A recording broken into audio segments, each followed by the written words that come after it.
BFM TV face à face. Apolline de Malherbe.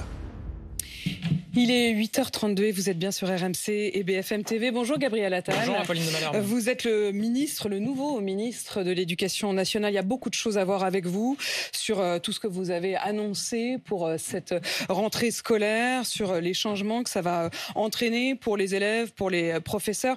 On va d'ailleurs faire le bilan de cette rentrée d'hier.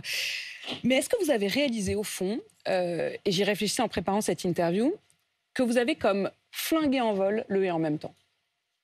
C'est-à-dire que jusqu'alors, et vous n'êtes pas le premier ministre de l'Éducation que j'ai en face de moi et que je dois interviewer, j'ai interviewé vos deux prédécesseurs, c'est-à-dire Jean-Michel Blanquer et Pape Ndiaye. Et sur des questions comme l'abaya, honnêtement, ça a louvoyé. On a compris que Jean-Michel Blanquer n'était pas pour, mais il ne l'a jamais complètement 100% assumé. Pape Ndiaye, quand je l'interrogeais, avait l'air presque d'ironiser, de ne pas comprendre pourquoi on lui posait la question. En tout cas, estimait que ça n'était pas son rôle de trancher. Vous êtes arrivé, et ce « et en même temps », vous avez dit non, ça suffit. Moi, je crois que la laïcité, elle doit s'appliquer de manière pleine et entière. Et la laïcité, je pense, rassemble beaucoup de Français. L'école, elle est gratuite, elle est pour tout le monde et elle est laïque. Et moi, je veux pas d'une école où on pourrait identifier la religion des élèves en les regardant. Je veux pas d'une école où il y aurait une forme de pression sur certains ou certaines, en l'occurrence, pour s'habiller d'une certaine façon, parce qu'on verrait tout d'un coup un vêtement qui manifeste une appartenance religieuse se développer dans cette école. Donc oui, j'assume d'avoir pris cette décision et de faire appliquer cette règle, mais encore une fois, qui n'est que l'application, à mon sens, et au sens de beaucoup que je vois sur les plateaux, beaucoup d'experts, beaucoup de juristes, de la loi de 2004, qui proscrit dans l'enceinte des établissements scolaires des signes manifestant ostensiblement une appartenance religieuse. Et de fait, les Français vous donnent plutôt raison. Dans tous les sondages qui ont été faits depuis votre annonce, c'est un succès d'opinion. Les Français sont d'accord avec vous. Plus de 70% des Français se disent favorables à cette interdiction de l'abaya, y compris parmi les électeurs de la France Insoumise, y compris parmi les professeurs. Mais arrivé à vous, après Pape Ndiaye, après Jean-Michel Blanquer, moi j'ai quand même une question, c'est il pense quoi le président ? Il a eu l'occasion de le dire. Il l'a dit la semaine dernière, il l'a redit hier soir. Et surtout, il a fait un discours très important sur la question de la laïcité au Muro. Vous vous en souvenez, il y a quelques années. Oui, mais ensuite, il a nommé Pape Ndiaye avant de vous nommer vous. Enfin, j'aimerais savoir quel est le fil rouge. Écoutez, moi, ce que je peux vous dire, c'est que je crois que tous mes prédécesseurs étaient attachés, évidemment, au respect de la laïcité. Ensuite, il y a un sujet qui est compliqué sur la question de l'abaya, qui est un phénomène, on va dire, plutôt récent, qui a quelques années, qui s'est développé assez rapidement dans nos établissements scolaires, 120% d'augmentation sur un an. Et voilà, moi j'ai été nommé à ce poste, je ne suis pas là pour donner des leçons à mes prédécesseurs, j'ai été nommé à ce poste et j'ai considéré qu'avant cette première rentrée dans mes nouvelles fonctions de ministre de l'Éducation nationale et de la jeunesse, je devais à l'école de la République, mais aussi aux chefs d'établissement, aux principaux adjoints, proviseurs adjoints, CPE, une clarté sur la règle pour qu'ils puissent... Et vous allez nous donner dans un instant d'ailleurs le bilan de la journée d'hier précisément sur ce point. Mais finalement, si je relis effectivement depuis le début d'Emmanuel Macron à l'Élysée, je me dis au fond, qu'est-ce qui nous dit que le prochain ministre ne sera pas à nouveau pour l'abaya? C'est-à-dire qu'il y a quand même beaucoup de changements de doctrine. Personne n'a été pour l'abaya. Et mon prédécesseur... Ou en tout cas, estimé que ce n'était pas un sujet. Non, je crois pas que c'est ça. Je pense que ce qui avait été décidé, c'est de renvoyer l'appréciation de la situation et de la règle au niveau local, au chef d'établissement. En tout cas, pour le ministre, c'était pas un sujet. Voilà. Très sincèrement, moi, je jette la pierre à personne. C'est un sujet qui est difficile. Moi, je suis comptable de ce que je décide moi et de ce que je fais appliquer moi. Et donc, j'ai pris cette décision et je l'assume, encore une fois. Et je vous pose une dernière question. Est-ce que le président de la République lui-même en a l'intime conviction ou est-ce que c'est vous qui êtes arrivé et qui lui avez tordu le bras? Non, bien sûr, il en a l'intime conviction. On a échangé à plusieurs reprises sur ce sujet. Et évidemment, vous l'avez vu dans ses déclarations, il est tout à fait en soutien de cette décision. Mais encore une fois, vous l'avez dit, qui rassemble aussi beaucoup de Français, et y compris politiquement. J'ai entendu Fabien Roussel, le chef du Parti communiste. J'ai entendu des responsables socialistes, Jérôme Guedj, le maire de Montpellier, Michael Delafosse, Carole Delga, qui se sont exprimés aussi en faveur de la décision que j'ai prise. Donc, on voit bien que la laïcité, c'est une valeur fondatrice de l'école de la République. Et elle rassemble très largement les Français. Comment ça s'est passé hier, concrètement, à l'entrée des établissements? Vous savez que la grande priorité que j'avais donnée, elle était au dialogue et à la pédagogie. Moi, je suis pour, évidemment, l'application des règles dans l'école, mais une règle, elle doit être expliquée. Et j'oublie pas que derrière l'abaya, le camis, il y a des jeunes filles et il y a des jeunes garçons à qui il faut parler comme des jeunes adultes, à qui il faut expliquer les choses. Il y a des familles aussi. Donc, ce que j'avais demandé à mes équipes, aux chefs d'établissement, à leurs adjoints, c'est d'être dans une explication de la règle pour celles et celles surtout, qui ne l'auraient pas forcément comprise et qui se seraient présentées à l'école. Est-ce que ces situations se sont en effet présentées? Ou est-ce que d'elles-mêmes, les jeunes filles l'avaient enlevé avant même de se présenter à l'entrée de l'école? Il y a un certain nombre de personnes, de jeunes filles qui se sont présentées en disant « Moi, j'avais l'habitude de porter l'abaya l'année dernière. Là, j'ai entendu la nouvelle règle, donc je ne me présente pas en abaya. » C'est présenté beaucoup. Et puis ensuite, il y a des jeunes filles qui se sont présentées en abaya dans leur établissement scolaire. Hier, je crois que c'est un peu moins de 300, 298 personnes. Il y a eu ensuite toute cette phase d'explication, de pédagogie, de dialogue, et une très grande majorité se sont conformés à la règle. Et c'est ça pour moi qui est très important. Une règle, quand elle est expliquée, elle est appliquée. Vous avez des chiffres très précis, donc j'imagine que vous en avez aussi sur ceux qui ont refusé cette règle. 298 personnes, nous annoncez-vous ce matin, qui se sont présentées malgré tout en abaya hier.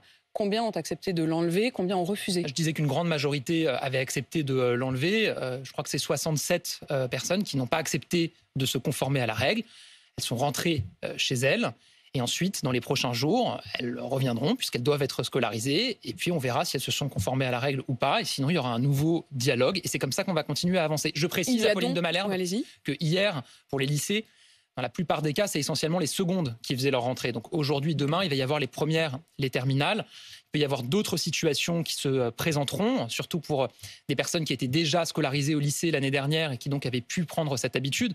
Puisqu'en seconde, c'est des personnes qui étaient au collège l'an dernier. Donc évidemment, mes services vont rester mobilisés pour, encore une fois, expliquer les choses. On a envoyé dans les établissements pour lesquels on sait que ces situations se présentent des personnels formés. Les équipes valeurs de la République des rectorats, des formateurs laïcité qui sont formés aux questions de laïcité. Malgré ce dialogue, vous nous dites qu'il y a donc 67 jeunes filles qui ne sont pas rentrées à l'école hier, au collège en l'occurrence. Elles seront convoquées dans les jours qui viennent. Quelle est la procédure? Elles se sont vues remettre leur emploi du temps. Elles sont rentrées chez elles. Elles se représenteront au lycée pour aller en cours. Et on verra si, entre-temps, elles se sont conformées ou pas à la règle. On leur a remis aussi une lettre que j'ai adressée moi-même, que j'ai signée moi-même à destination de leur famille pour expliquer les choses, pour expliquer que la laïcité, c'est pas une contrainte, c'est une liberté. Vous vous êtes engagé personnellement. C'est Gabriel Attal, vous avez signé ces lettres. Oui. Ces lettres sont entre leurs mains, elles les ont rapportées à la maison, elles les ont fait lire à leurs parents. Mais moi, je pense que ma responsabilité, c'est d'être aux côtés de mes agents et d'assumer la responsabilité de la décision que j'ai prise. Donc oui, j'ai souhaité qu'il y ait une lettre signée de ma main, celle du ministre, à destination des familles pour leur expliquer les choses. Leur expliquer que l'école, elle ne stigmatise personne, que leur enfant a sa place dans l'école de la République et que précisément, pour que chacun puisse avoir sa place dans l'école de la République, il faut que les règles soient appliquées et notamment les règles de la laïcité. Gabriel Attal, vous personnellement, vous vous engagez effectivement sur ce sujet, vous en faites quasiment un combat personnel, ça en fait, en tout cas, vous vous engagez, y compris jusqu'à signer de votre main ces courriers. Est-ce que ça vous coûte? C'est-à-dire, est-ce que vous vous sentez aujourd'hui la cible quand vous entendez « mais on stigmatise, mais c'est islamophobe » Est-ce que vous vous êtes senti ciblé par ces critiques? Non, moi, je fais pas... Voilà, je pense que ceux qui sont en première ligne, c'est avant tout mes équipes sur le terrain. C'est les chefs d'établissement, c'est leurs adjoints, c'est leurs équipes, c'est les enseignants qui eux-mêmes, évidemment, sont confrontés à ces situations et doivent expliquer les choses, faire de la pédagogie. Vous n'avez pas été ciblé? Non, mais je ne suis pas là pour parler de moi. Moi, encore une fois, l'important, c'est d'expliquer les choses, d'expliquer la règle et surtout d'être toujours aux côtés de mes personnels, d'être aux côtés des enseignants, d'être aux côtés de celles et ceux qui font vivre l'école et qui transmettent les valeurs de la République. Un dernier mot encore là-dessus. Vous avez une précision géographique à nous apporter? C'est-à-dire ces 67, d'abord ces 298 personnes qui se sont présentées avec un abaya et ces 67 qui ont refusé de l'enlever, c'est où? Non, il n'y a pas de concentration spécifique sur certains territoires. Il n'y a pas de territoire particulier, c'est partout? Non, c'est plutôt dans autour de grandes agglomérations et de grandes métropoles. Mais encore une fois, il y a pu y avoir des situations dans à peu près toutes les académies l'an dernier. Vous savez, dimanche, pour préparer la rentrée... Il n'y a pas d'académie qui a été épargnée par ces questions-là? Pour préparer la rentrée dimanche, j'ai fait un point en visioconférence avec l'ensemble de mes rectrices et mes recteurs. Et on a parlé de ce qui s'était passé l'année dernière. Et dans toutes les académies à des degrés différents. Mais ça représente combien d'établissements, les 67? C'est dans 67, c'est une par établissement ou c'est quelques établissements particuliers? C'est, je pense, moins d'une centaine d'établissements. Voilà. Gabriel Attal, l'uniforme ou la tenue unique. Emmanuel Macron hier s'est dit favorable à des expérimentations sur la tenue unique. D'abord, c'est quoi la différence entre uniforme et tenue unique? Uniforme, c'est quand vous avez un vêtement ad hoc qui est produit pour l'école. Tenue unique, c'est quand vous avez des règles qui sont fixées. Ça existe dans certains établissements outre-mer, notamment aux Antilles ou en Guyane. Vous avez, par exemple, des règles qui disent votre enfant doit venir vêtu, je donne un exemple, mais d'un jean et d'un t-shirt de telle couleur. Voilà. C'est le même exemple qu'a utilisé d'ailleurs le président de la République hier. Ça existe dans quelques établissements. Jean, t-shirt, ça pourrait être l'idée. Moi, ce que j'ai dit sur ce sujet-là, c'est que je ne sais pas si l'uniforme est une solution un peu miracle qui permettrait de régler les problèmes de harcèlement, d'inégalité sociale, de laïcité et autres. Ce que je sais, c'est que c'est un débat qui est présent dans le pays depuis un certain temps. Et moi, je pense qu'un débat, il faut toujours le faire progresser. Là encore, je précise d'ailleurs que votre prédécesseur n'y était pas favorable. Là aussi, c'est un changement de doctrine. Bon. En tout cas, moi, je suis comptable encore une fois de ma ligne. Je pense que ce qui permet de faire progresser un débat, c'est de passer par des expérimentations, de tester les choses et de regarder ensuite si ça a un impact ou pas. Et donc, ce que j'ai annoncé, c'est qu'il y a un certain nombre d'élus ou d'établissements qui ont manifesté ces dernières semaines leur souhait de pouvoir expérimenter l'uniforme ou la tenue scolaire unique. Je les invite à se rapprocher de mes services. Il y a un certain nombre. Vous avez d'ailleurs eu au téléphone Éric Ciotti qui a dit qu'il y était favorable. Vous avez eu peut-être aussi Robert Ménard, non ? Non, je n'ai pas eu. Parce que lui, il s'est dit très vite favorable pour Béziers. Et il y a Martine Vassal, la présidente du département des Bouches-du-Rhône, qui demande à ce qu'éventuellement son département puisse être un département pilote. Il y a aussi des maires d'autres communes en France qui se sont C'est que des gens de droite. Non, mais je ne pense pas qu'il y ait que des gens de droite, comme vous dites, qui soient... Enfin là, en l'occurrence, ceux-là sont tous étiquetés à droite. Il y a un certain nombre de maires qui se sont déjà manifestés auprès de mes services. Donc moi, ce que je dis, manifestez-vous auprès de mes services. Et ensuite, à l'automne, je présenterai des modalités et un calendrier d'expérimentation dans un certain nombre d'établissements. Il faut qu'on se fixe un calendrier, il faut qu'on fixe aussi une méthode d'évaluation. C'est très important quand on expérimente d'être d'accord sur la manière dont on va évaluer les effets de l'expérimentation pour se poser ensuite la question de savoir si on généralise. Et ça reste la question aussi de qui paye. C'est-à-dire que si c'est jean, t-shirt, c'est les parents. Si c'est uniforme, ça peut aussi être avec l'aide de l'établissement ou de l'éducation nationale. C'est pour ça que je pense qu'il faut tester différentes organisations et regarder ce qui fonctionne ou pas. Jean, t-shirt, ça pourrait être pour garçons et filles ? Encore une fois, moi, je ne préempte pas l'expérimentation qui sera faite. Je pense qu'on peut tester un certain nombre de solutions. Quand je vous pose la question et quand je vous dis que votre prédécesseur n'y était pas favorable, c'est pas pour dire que vous êtes différent. C'est pour poser la question de la colonne vertébrale du président de la République. Par ailleurs, moi, c'est ça qui m'intéresse. Je pense que c'est un sujet sur l'uniforme. Je pense qu'il y a beaucoup de personnes qui sont partagées. Moi-même, à titre personnel, j'avoue être partagé sur cette question. Donc moi, je suis favorable à l'expérimentation. Et j'y suis favorable notamment parce que je pense que ça me permettra et nous permettra aussi, pour un certain nombre, de nous forger une opinion. Le choc des savoirs, c'est quoi ?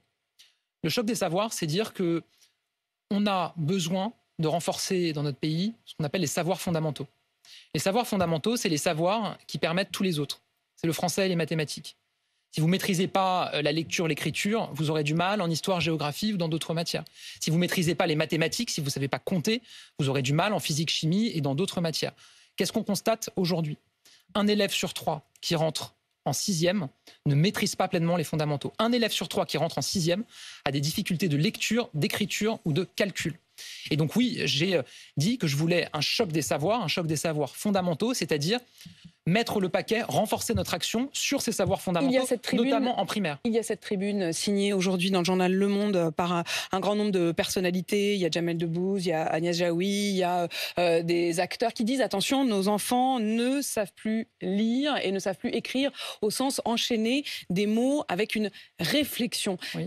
Ils vous alertent, ils vous demandent notamment qu'il y ait une demi-heure d'écriture par jour pour les enfants. Est-ce que vous y êtes favorable ? Alors d'abord, moi je suis évidemment favorable à ce qu'on renforce l'apprentissage de la lecture et de l'écriture en primaire. Je vous le disais, qu'est-ce qu'on fait en cette rentrée ? D'abord, on a un nouveau plan de formation pour les institutrices, les instituteurs en maternelle, pour l'initiation à la lecture et à l'écriture. Ça veut dire initier avant le CP, hein ? Exactement, donner les premières bases qui va permettre ensuite au CP d'apprendre. Ensuite, au CP, ce qu'on dit, c'est qu'il faut au moins 2 heures par jour d'activité autour de la lecture. Ce qu'on dit ensuite, c'est qu'en CM1 et en CM2, il faudra qu'il y ait chaque semaine 2 textes longs, autour de 1000 mots, qui seront lus chaque semaine, au moins par les élèves. Et on va continuer à renforcer ces actions, encore une fois, en faveur de la lecture et de l'écriture. Donc ils ont tout à fait raison de faire cette tribune. D'ailleurs, je les mobiliserai, comme ils sont engagés sur cette question-là, pour qu'ils puissent eux aussi se faire les ambassadeurs de cette question-là. Vous dites qu'un Jamel Debbouze, par exemple, s'il peut s'adresser directement aux élèves, sûr, tant qu'à faire, dans les établissements scolaires. Et d'ailleurs, parce que je le disais à l'instant, on a encore aujourd'hui au collège beaucoup d'élèves qui ne maîtrisent pas ces fondamentaux. Je pense que c'est important de pouvoir aussi aller intervenir. Il y a aussi cette question du numérique. Est-ce que c'est pas un gadget dont aujourd'hui on s'aperçoit qu'il a éloigné les enfants de la lecture? Je pense à l'exemple de la Suède. La Suède qui fait machine arrière, qui remet des bons vieux manuels scolaires, parce qu'elle dit que finalement, derrière le côté ludique de l'écran, on les a éloignés de la lecture à proprement parler. Est-ce que vous vous dites, tiens, c'est un exemple peut-être dont il faut s'inspirer, ou en tout cas, c'est une alerte à prendre en compte? Moi, je pense que le numérique, il est utile dès lors qu'il est au service de la transmission et de la pédagogie. Pour moi, c'est pas un outil, c'est un outil, mais qui doit être toujours au service de la transmission. Et donc, à chaque fois qu'on développe des initiatives en lien avec le numérique, on doit toujours se poser la question: est-ce que ça permet de renforcer l'apprentissage des fondamentaux, la transmission en direction des élèves? Il y a une stratégie sur le numérique éducatif qui avait été bâtie par mon prédécesseur au début de l'année 2023. J'ai souhaité, avec mes équipes, réinterroger sa stratégie. On va regarder si on fait évoluer certaines choses. Mais en tout cas, moi, ma priorité, c'est ça. C'est moins l'outil que de savoir ce qui est le plus utile pour l'apprentissage des élèves. Le harcèlement à l'école. Il y a cette décision de pouvoir bannir des réseaux sociaux un enfant qui serait harceleur. Il y a aussi l'option de les renvoyer des établissements. Vous allez rencontrer la famille de l'INSEE, je crois. Oui, absolument, demain. Demain? Oui, j'ai déjà rencontré la maman de l'INSEE et Maëlys, qui était la meilleure amie de l'INSEE, qui elle-même a fait l'objet et a été victime de harcèlement à la suite du drame tragique qui s'est noué avec le suicide de l'INSEE. Et je pense que c'est très important de tirer toujours les enseignements de ces drames. Mais très concrètement, quand on dit par exemple que l'on va bannir un enfant des réseaux sociaux, qui va vérifier? Comment? Est-ce que vous allez les priver de téléphone portable? Est-ce que vous allez être derrière chaque pseudo qu'il va pouvoir prendre pour renaître de ses cendres? Comment vous allez faire? On aura besoin des plateformes. D'ailleurs, je vais les convoquer à mon ministère pour travailler avec elles sur cette question. C'est une mesure qui figure dans le projet de loi sur le numérique, qui est porté par mon collègue Jean-Noël Barrot. Donc, on va préciser tout le processus pour lequel on pourra arriver à cette peine complémentaire de bannissement des réseaux sociaux pour une durée de 6 mois à 1 an, notamment quand il y a du harcèlement, quand il y a des deepfakes, quand il y a du revenge porn. On sait que c'est un vrai problème aussi. Souvent des jeunes garçons qui demandent à des jeunes filles des photos dénudées qui ensuite les font circuler sur les réseaux sociaux, ce qui produit là aussi des drames. Bref, on sait que le numérique a une place aujourd'hui majeure dans le harcèlement et dans ce que subissent beaucoup d'élèves. Donc on doit toujours continuer à renforcer nos actions en la matière. Moi, je crois aussi beaucoup à la prévention. Il y a les mesures répressives comme celles que je viens d'évoquer, mais je pense que l'école, elle a aussi un rôle en matière de prévention. En matière de prévention sur une culture de l'empathie à l'école. En matière de prévention aussi sur les comportements de harcèlement qu'on peut repérer en matière de signaux faibles très tôt. Il faut qu'on développe vraiment cette culture-là à l'école. Vous en ferez une priorité? C'est ma priorité absolue, oui, évidemment. C'est insupportable d'avoir des élèves, et quand vous écoutez les témoignages, qui sont maltraités à l'école. Et c'est des élèves ensuite qui peuvent se retrouver en échec scolaire, parce que évidemment, quand vous êtes harcelé à l'école, quand vous êtes maltraité à l'école, vous ne pouvez pas apprendre dans de bonnes conditions. C'est profondément injuste. Et les harceleurs, ils seront renvoyés, j'allais dire, jusqu'où? C'est-à-dire que s'ils sont renvoyés, ça veut dire qu'on va les déplacer d'une école à une autre? Ça veut dire qu'ils vont arriver dans une autre école avec peut-être d'autres cibles? Vous faites référence à une règle qui est issue d'un décret que j'ai signé cet été, où effectivement, on dit désormais que c'est à l'élève harceleur de changer d'établissement et non à sa victime. On comprend parfaitement. Et évidemment, ça paraît presque une évidence. Sauf que si on tire le fil malgré tout, ça veut dire que vous allez déplacer le problème et que vous allez potentiellement mettre ces enfants harceleurs face à d'autres enfants, face à de nouveaux camarades. Je n'en suis pas certain. Mais ce qui est sûr, c'est qu'il y aura besoin d'un vrai suivi. Pourquoi j'en suis pas certain? D'abord parce qu'il y aura un suivi, y compris dans l'établissement nouveau. Ensuite, parce qu'on sait que c'est des phénomènes, et ça les experts le disent, qui peuvent souvent être des phénomènes de meute. Vous avez un élève qui est harceleur, mais qui parfois est le fait dans un contexte, dans un environnement où il peut être encouragé, soutenu par d'autres élèves. Donc voilà, isoler le harceleur, l'élément perturbateur en le changeant d'établissement, ça peut être une solution. Mais ce n'est pas la seule. Moi, je veux qu'on aille beaucoup plus loin.